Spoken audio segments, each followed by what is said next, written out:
Hello friends, welcome back to my channel Nitu fun with food. শীতকালে ছাদে রোদে বসে বসে চালতার এই টক ঝাল মিষ্টি আচার খেতে আমরা প্রায় প্রত্যেকেই খুব ভালোবাসি। এই পদ্ধতিতে বানানো আচার কিন্তু আপনারা 1 বছর পর্যন্ত সংরক্ষণ করে খেতে পারবেন। চলুন তাহলে একদম ঘরোয়া পদ্ধতিতে বানিয়ে নেওয়া যাক জিভে জল আনা চালতার আচার।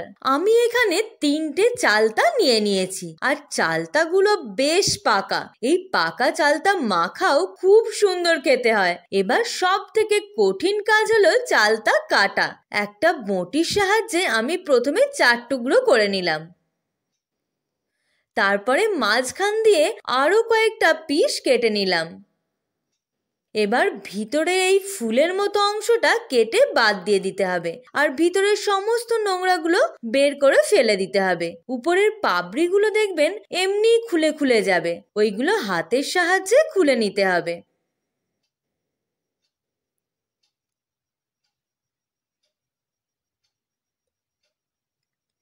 আমি আবারও একটা গোটা চালতা কেটে দেখিয়ে দিচ্ছি।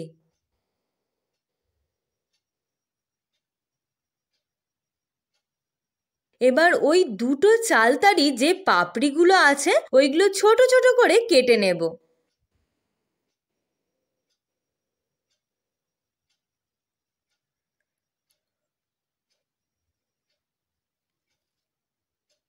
পিছনের সবুজ অংশটাও কেটে বাদ দিয়ে দিতে হবে। এটা কিন্তু পিলারে করে ছোলা যাবে না, কারণ এই সবুজ অংশটা খুবই শক্ত হয়। তাই আপনারা ছুরি বা বটি যে কোনো কিছুর সাহায্যে ছাড়িয়ে নেবেন। দেখুন কি করে ছাড়াবেন আমি ছাড়িয়ে দেখিয়ে দিচ্ছি।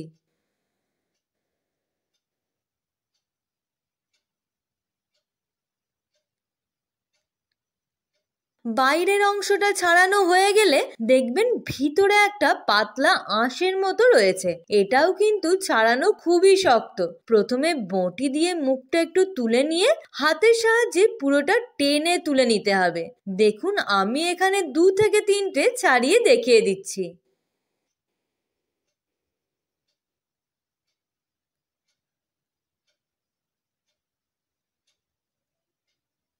দেখুন ভিতরের এবং বাইরের সব খোসা ছাড়ানো হয়ে গেছে। এবার প্রেসার কুকারে সিদ্ধ করতে দেব, তাই আগে সব চালতাগুলো ঢেলে নিলাম। এর মধ্যে দিয়ে দেব 1/2 চামচ লবণ, 1/2 চামচ হলুদ গুঁড়ো আর 1/2 বাটি জল দিয়ে সেদ্ধ করতে দেব। সিদ্ধ হয়ে গেছে, এবার একটা থালায় ঢেলে নেব। হাতে করে এইরকম চেপে চেপে দেব। এটা আপনারা শিলের সাহায্যেও ছিঁচে নিতে পারেন।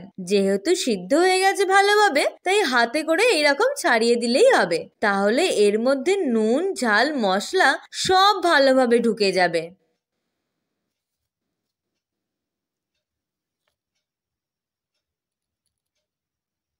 এবার আচারের জন্য একটা মশলা তৈরি করে নেব। তার জন্য কড়াইতে দিয়ে দেব 2টো শুকনো লঙ্কা। লঙ্কার পরিমাণটা আপনারা কতটা ঝাল পছন্দ করেন সেই অনুযায়ী দিয়ে দেবেন। এরপর দেব 1 চামচ 5 ফোড়ন। এই দুটো থেকে খুব সুন্দর গন্ধ বেরিয়ে এলে দিয়ে দেব 1 চামচ ধনে আর 1 চামচ কালো সর্ষে। সবগুলো ভালোভাবে রোস্ট করে নেব। হয়ে এলে একটা শিলে গুঁড়িয়ে নেব।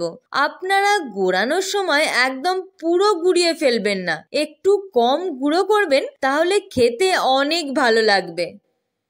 এবার কড়াইতে দিয়ে নেব 2 চামচ তেল। গরম হয়ে এলে 2টো লঙ্কা আর 1 চামচ 5 ফোড়ন দিয়ে ভালোভাবে লাল লাল করে ভেজে নেব।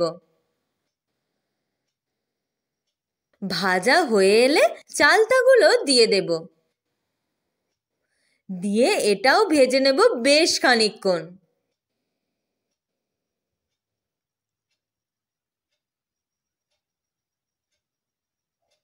এতে দিয়ে দিলাম 1/2 চামচ লবণ। দেখুন কড়াইয়ের তলাটা যখন ধীরে ধীরে ধরে ধরে আসবে, তখন দিয়ে দেব 1/2 বাটি খেজুরের গুড়। এই চালতাগুলো যেহেতু পাকা ছিল, তাই অনেকটাই মিষ্টি মিষ্টি, বেশি গুড় লাগবে না। এবার ভালোভাবে নাড়তে হবে। এতে কিন্তু মোটেও জল দেওয়া যাবে না, কারণ গুড় থেকে অনেক জল বের হয়।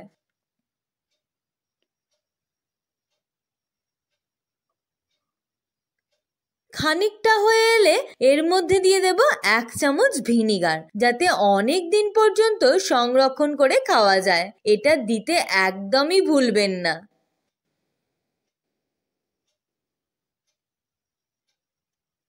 আমি এতে 2 চামচ চিনিও দিলাম, যাতে একদম আঠালো হয়। খানিকটা নেড়ে চেড়ে নেব। দেখুন পুরো শুকনো শুকনো হয়ে গেছে। যে মশলাটা তৈরি করেছিলাম ওটা দিয়ে দেব।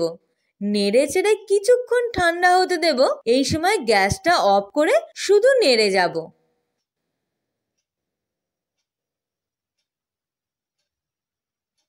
এবার একটা বোলে ঢেলে নেব। দেখুন দেখতে কত টেস্টি আর ইয়াম্মি হয়েছে। খেতেও কিন্তু দারুণ হয়েছে। তোমরা অবশ্যই বাড়িতে ট্রাই করো। দেখা হচ্ছে নেক্সট ভিডিওতে।